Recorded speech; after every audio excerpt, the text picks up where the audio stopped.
Well, Mexican wrestling, I actually was more drawn to the masking and imagery. There wasn't really anything around about 15 years ago.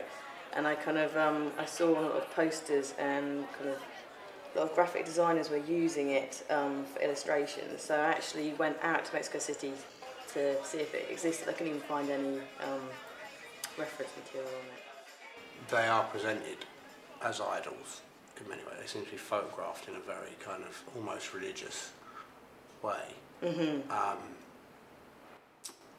Was that intentional in the style that you chose? It's a good point actually. It's exactly what I wanted to do, because for me, I think that the only images that existed when I started the book were, they'd be kind of taken by sports photographers, so they were action shots in the ring. But to me, these guys were bigger than that, and they were completely idolised, and so they should have been seen in a more filmic sense. So I actually wanted to do them. Like some of them are almost kind of on, like you'd have like a trophy on a plinth. Some of them are kind of standing on things, so they're kind of, it's you know, in a trophy kind of way. Well, mainly in the 60s and the 70s, a lot of the big wrestlers like El Hijo Del Santo was, you know, starred in a lot of American and Central American films. So they played a huge part in the film world too. So I wanted to kind of recreate some of the film stills. And in the book, what's the time frame that it captures from the sort of first picture you took to the final picture? Well, I first went over to Mexico in 2001, so there's actually some photographs from 2001. It was one of those things, as I took my photographic portfolio along so that I could show the luchadors that I could actually take photographs.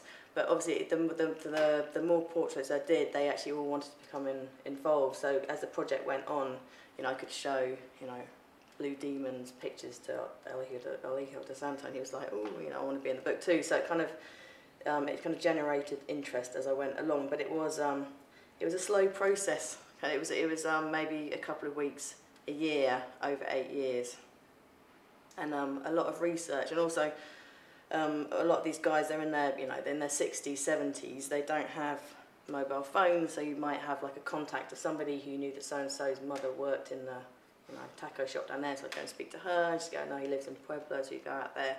They were incredibly hard to track down, some of them. So, you know, some of the shots, you know, I'd hear about these wrestlers, and it would take, you know, to hear about them, it'd be 4 years later they actually got to do their photographs. So it's a very long process. Initially, did you find it hard to sort of infiltrate that world? Was it a closed shop, or were they very open to it? Completely closed shop. And I was actually really lucky in the beginning. The back door, one of the main arenas, which is Arena Mexico in Mexico City, was open. And I walked in thinking that that's actually the entrance for where you buy a ticket, but I actually walked into the main arena, and in there was Dr. Wagner, who's huge, and Black Metal, who's not so known American. Well, he's originally from America, but he trained in Mexico City. And they were doing like a rehearsal for a show, and they were kind of like, what are you doing in here? So I said, well, look, I came to buy a ticket, but I've ended up in the ring. They were like, okay, well, what are you doing in Mexico City? I said, well, I really want to do this book.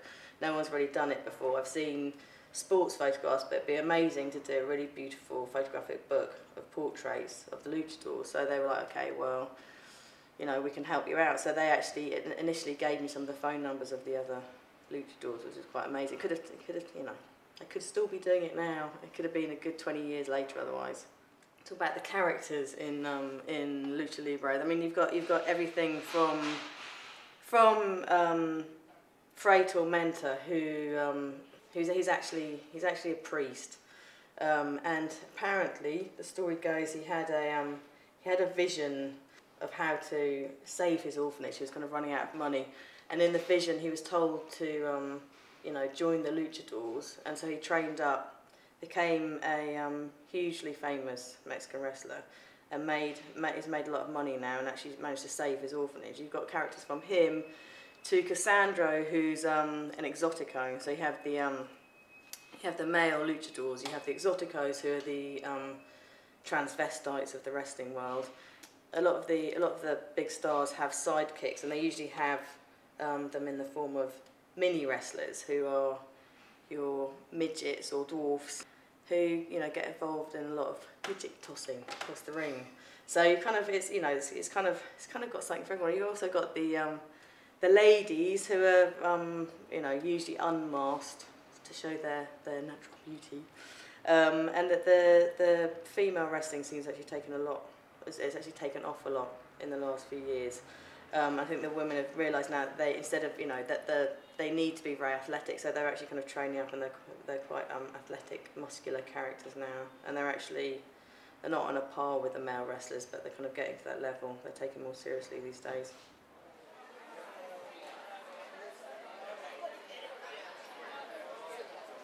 So, we spoke earlier about the identities, the concealment of the identities.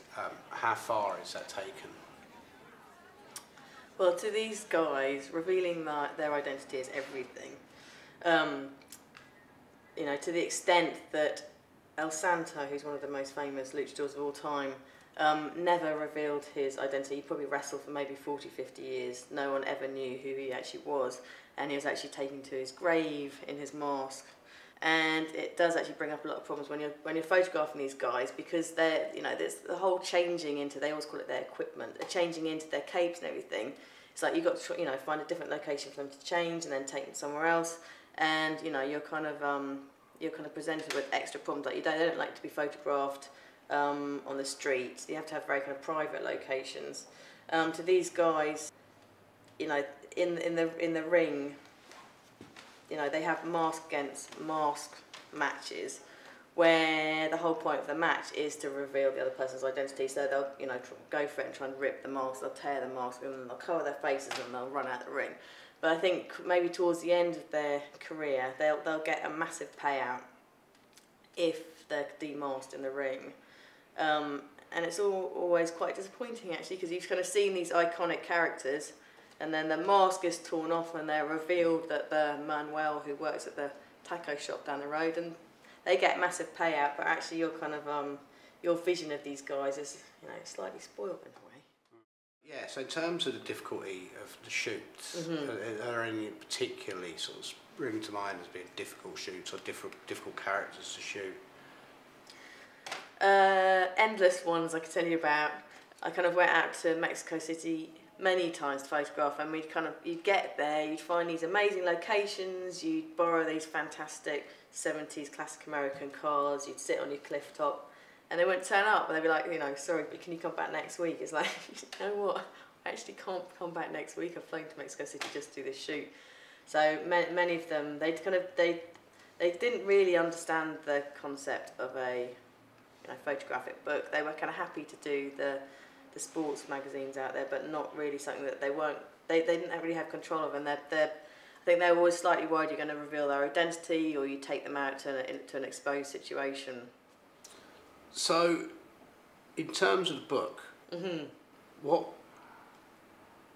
was the one thing that you really wanted to get over about the sport in general, and two, about the subjects within it? I just really wanted to show these guys as superheroes and photograph them in a very filmic way, and have them photographed in a very statuesque way. You know, I just didn't think any of the sports shots or the ringside shots did them any justice.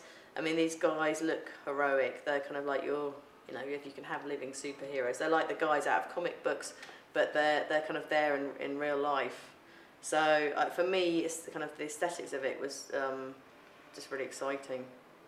Because one of the things I like about it is it would be incredibly easy to kind of parody that sport, or even to be, I think, you know, coming from a sort of European perspective, I think it would be very easy to kind of mock it. Yeah, sure. In many ways, because it is so kind of over the top and you know, it seems slightly ludicrous in a way that these people, you know, are so huge within that culture, like, and almost godlike, and that it's not just kids; it goes throughout the family. You know, was you conscious of that when you were taking it? I see the scene out there totally different from WWE, WWF. It's like it's a whole different thing, and even maybe, you know, Big Daddy or Giant Hayes. it was more comical. I think the more you get involved and you see how influential these guys are out there, and I just think the whole fact that they wear in the way that Kendo Nagasaki wears a mask, where he wears, you know, his kendo mask, they become quite intimidating characters. And some of the wrestlers that perform without their mask, it doesn't always have the same impact. But I think if somebody's identity is completely concealed, maybe they become these kind of gods in your head, and then you kind of then want to present them in that way. And in the time that you've taken the photographs, has the scene changed? Is it changing? It's actually becoming more popular at the moment. It kind of, you know, it kind of ebbs and flows. I think it was biggest in the late 70s, 80s. And then it took a bit of downturn. And now, actually, there's like a whole kind of revival of the sport. And I think some of the younger generation, Mexicans, they kind of think they like the kitschness of it. I actually initially went to see a couple of publishers in New York. But for them, I think they thought it was too much for subculture and too much of a niche market. And I had a friend that knew about you and Dean, and suggested that you were maybe up for taking more of a risk and would also kind of understand the importance of subcultures. I know that we were very keen that it be presented as an art book, and we were lucky to have Fuel who worked with us on that. What was the design process like, and has the book matched the idea of what you had initially? It's exceeded it, actually.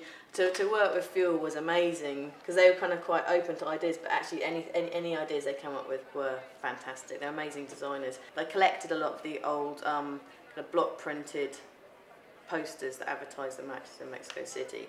So with the typography, we kind of wanted to stick to that, and we didn't want something that was very over-designed. And the cover is, I mean, it kind of resembles some of the posters, as in it has that kind of like hand-printed quality. Just the whole, you know, the whole thing of the mask is so important to the kind of process and the project, that to have, you know, have a die-cut eye hole, a slipcover case, was a fantastic idea that they came up with, and that on the kind of internal photographic pages, it's just really nice to keep it very simple. No, it's a beautifully designed book.